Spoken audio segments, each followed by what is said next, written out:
quase sucumbiu, quase desviou, quase voltou para o mundo, quase meteu o pé no balde. Agora você me pergunta por que, pastor? Porque passamos terríveis pressões. A primeira pressão que nós passamos foi a acusação dentro da igreja. E hoje eu quero aqui sacudir você e sarar sua alma. Eu e ela, crentes, há algum tempo buscávamos servir o Senhor. Nós sofremos a mesma pressão que Pedro sofreu naquela noite fatídica. Nós sofremos todo tipo de pressão que você espera. O nosso coração estava voltado para Deus. Queríamos verdadeiramente servir o Senhor, mas como ainda não tínhamos achado um verdadeiro evangelho, um evangelho que nos trata primeiro como seres humanos, para depois nos tratar como crente, nós tivemos a infelicidade de conhecer pessoas que quando olhou para nós disse: você não pode vestir isso.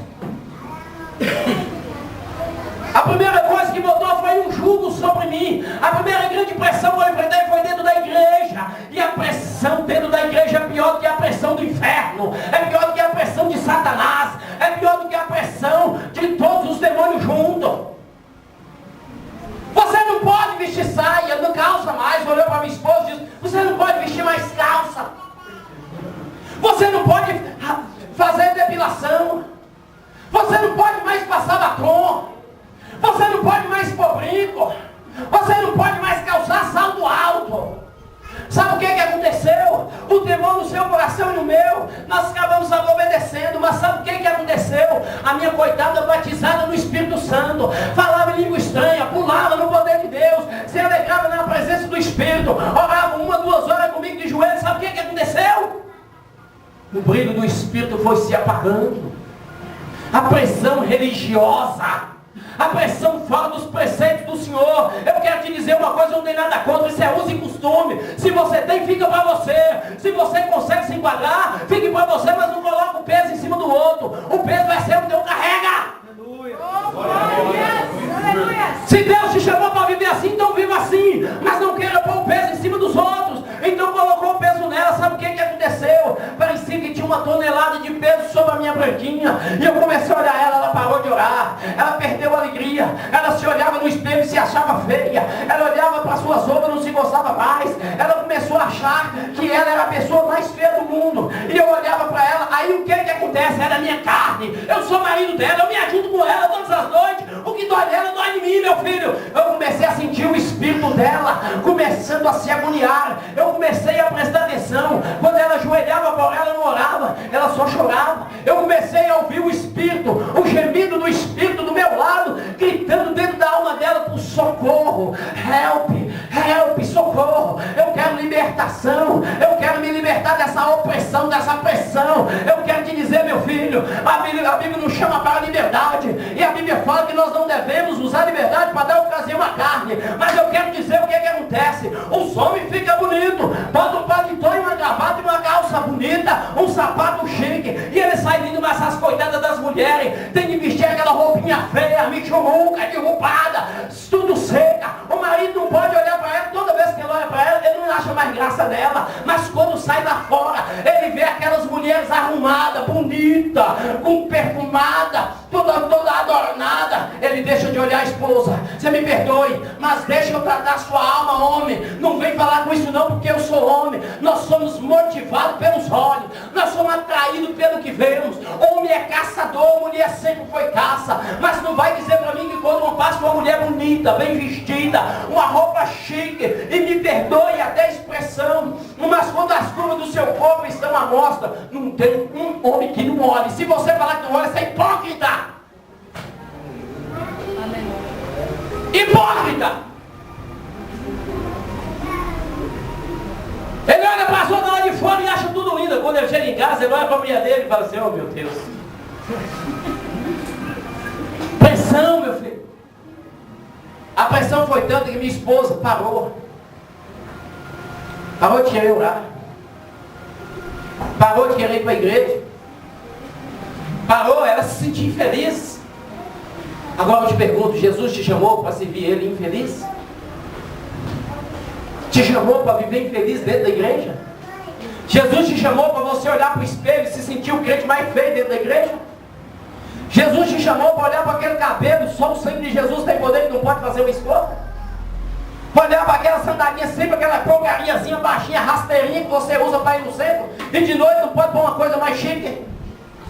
Então Jesus tinha que arrancar os nossos olhos para nós não ver nada.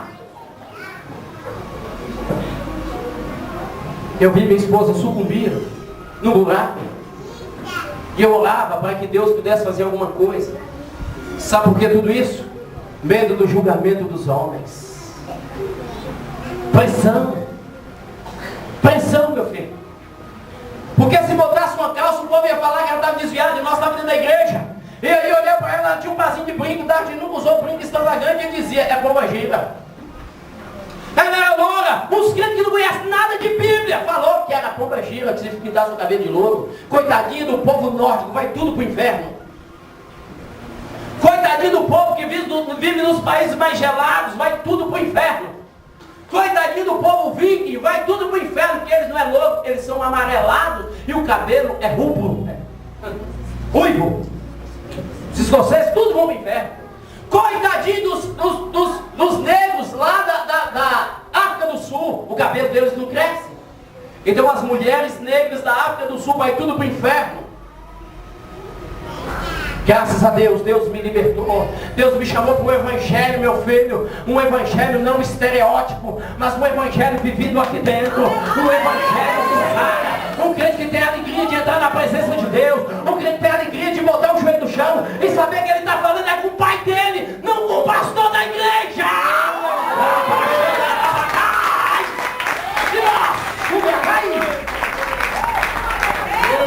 Eu louvo a Deus porque o Espírito Santo ainda fala. Quem crê que o Espírito Santo fala? Estava orando um dia. O Espírito Santo deu um grito no meu ouvido. E falou assim, escuta a sua esposa.